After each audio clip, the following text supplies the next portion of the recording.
The latest G20 summit of September 9, 2023, held amid a backdrop of geopolitical tensions, economic uncertainty, and pressing global challenges, produced a mix of agreements, disagreements, and diplomatic maneuvering that could have significant implications for international relations and global governance.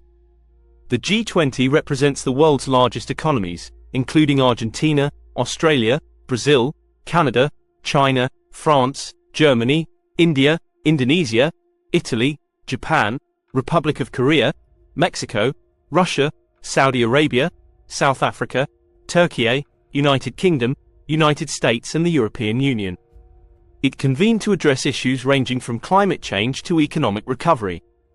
The outcomes of this summit reflected both the collaborative spirit and the deep divisions among member states.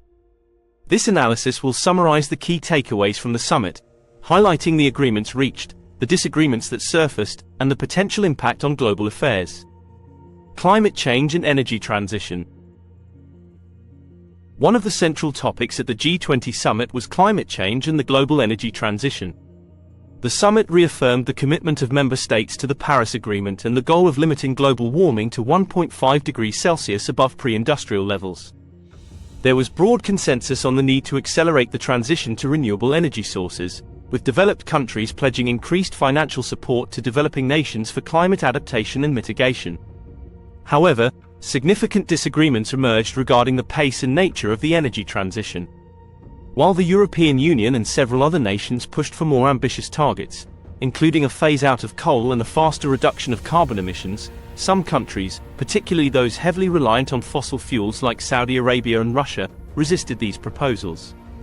These countries argued for a more gradual approach that would allow them to balance economic growth with environmental sustainability.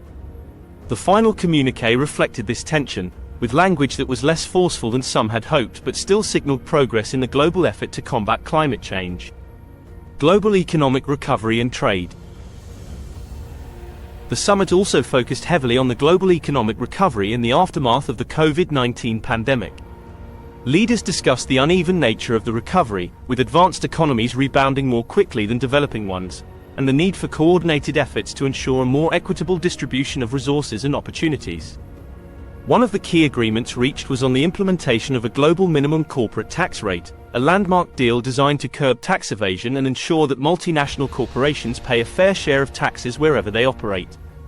This agreement, which had been in the works for several years, was hailed as a major step toward addressing global inequality and ensuring that the benefits of globalization are more widely shared. However, disagreements arose over trade policies, particularly between the United States and China. The ongoing trade tensions between these two economic giants were evident, with both sides exchanging criticisms over issues such as tariffs, intellectual property rights, and market access. While there was some progress in dialogue, the summit did little to resolve these deep-rooted disputes, leaving the global trade landscape uncertain. Geopolitical tensions and global security. Geopolitical tensions, particularly those related to the Russia-Ukraine conflict and the rising influence of China, loomed large over the G20 summit. The war in Ukraine was a major point of contention, with Western nations, led by the United States and European Union, pushing for a strong condemnation of Russia's actions and greater support for Ukraine. In contrast, Russia, supported by China and a few other countries, opposed any language that would single it out or escalate the conflict. The final communiqué reflected a carefully balanced approach, acknowledging the concerns raised by Western nations while avoiding direct criticism of Russia. This outcome underscored the deep divisions within the G20 and highlighted the challenges of reaching consensus on sensitive geopolitical issues. The summit also saw discussions on global security, including the need to enhance cooperation on cybersecurity, counterterrorism, and arms control. However, these discussions were overshadowed by the broader geopolitical disputes, limiting the scope of concrete agreements in these areas. Global health and pandemic preparedness. In the wake of the COVID-19 pandemic, global health and pandemic preparedness were high on the agenda. The G20 leaders reiterated their commitment to strengthening global health systems, improving access to vaccines, and ensuring that the world is better prepared for future pandemics. There was broad agreement on the need to reform the World Health Organization, WHO, to enhance its ability to respond to global health emergencies and to increase investment in health infrastructure in developing countries. However, disagreements emerged over the issue of intellectual property rights related to vaccines and other medical technologies. Developing countries, supported by global health advocates, called for the waiving of intellectual property rights to allow for the widespread production of vaccines and treatments. In contrast, some developed countries, home to major pharmaceutical companies, were reluctant to support such measures, arguing that they could undermine innovation and the development of new medical technologies. The final outcome was a compromise that emphasized the importance of voluntary technology transfers and capacity building, but it fell short of the more ambitious demands of developing nations. Digital transformation and technology governance.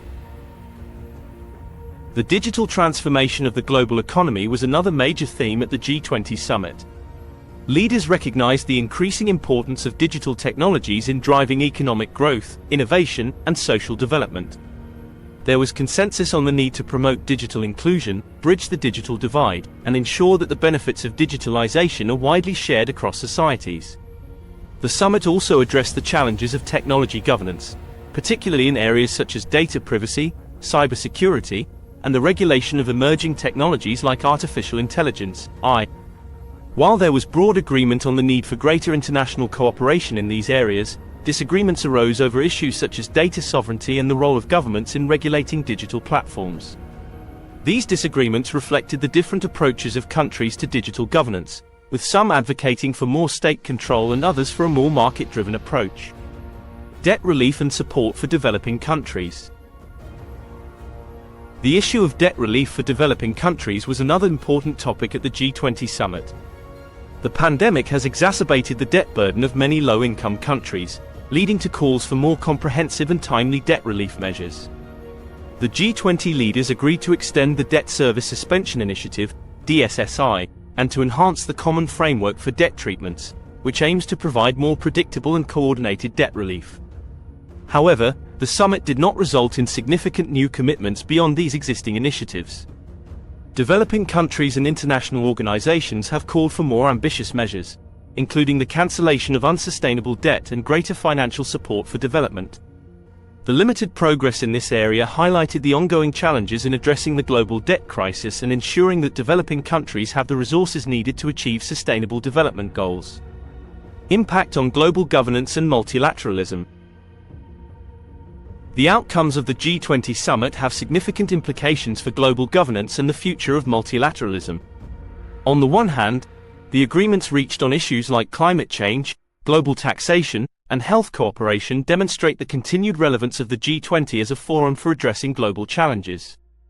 These agreements, while not without their compromises, reflect a recognition of the need for collective action in an increasingly interconnected world. On the other hand, the disagreements and geopolitical tensions that surfaced at the summit underscore the fragility of the multilateral system. The inability to reach consensus on key issues, particularly those related to trade and security, raises questions about the effectiveness of the G20 in navigating the complex and often conflicting interests of its member states. The rise of geopolitical rivalries, the growing influence of non-Western powers, and the challenges of addressing global inequality all point to the need for a more inclusive and responsive approach to global governance. The latest G20 summit highlighted both the potential and the limitations of multilateral cooperation in addressing the world's most pressing challenges. The agreements reached on climate change, global taxation, and pandemic preparedness represent important steps forward, but they also reflect the compromises and tensions that characterize the current global landscape. The disagreements over trade, energy, and security issues, as well as the geopolitical tensions that overshadowed the summit, illustrate the difficulties of achieving consensus in a world marked by deep divisions and competing interests. As the G20 continues to play a central role in global governance, its ability to navigate these challenges and to foster more effective and inclusive cooperation will be crucial in shaping the future of international relations and global stability.